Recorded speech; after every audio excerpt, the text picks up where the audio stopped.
जी अस्सलाम वालेकुम व्यूअर्स। आज मैं आपको बताने जा रहा हूँ कि आप एक्सेस कंट्रोल की जो है वो लॉक टाइमिंग कैसे सेट कर सकते हैं। उसके लिए आपको जाना होगा ओके में, मेन्यू में। ओके प्रेस करेंगे तो आप मेन्यू में एंटर हो जाएंगे। उसके बाद आपको जाना होगा एक्सेस कंट्रोल की ऑप्शन में, ओके करें। उसके बाद एक्सेस कंट्रोल ऑप्शंस ओके करें तो ये देखिए इधर लिखा हुआ है डोर लॉक डिले। इसके ऊपर प्रेस करेंगे तो इधर से आप टाइम इसका बढ़ा सकते हैं। मैक्सिमम आप 10 सेकंड कर सकते हैं, 10 सेकंड से ज़्यादा नहीं होगा। ठीक है, अगर आपके पास इलेक्ट्रॉनिक लॉक है तो आपके लिए 1 सेकंड और 2 सेकंड काफ़ी हैं। ठीक है जी।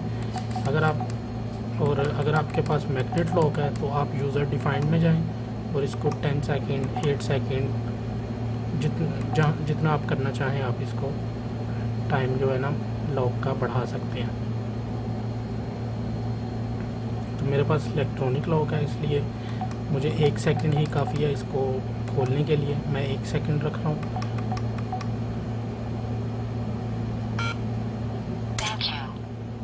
मेरा इलेक्ट्रॉनिक लॉक है इसलिए ये 1 सेकंड में ही खुल रहा है। अगर मैग्नेट लॉक हो तो आप मिनिमम उसका जो है वो 5 सेकंड 8 सेकंड या 10 सेकंड पे रखें।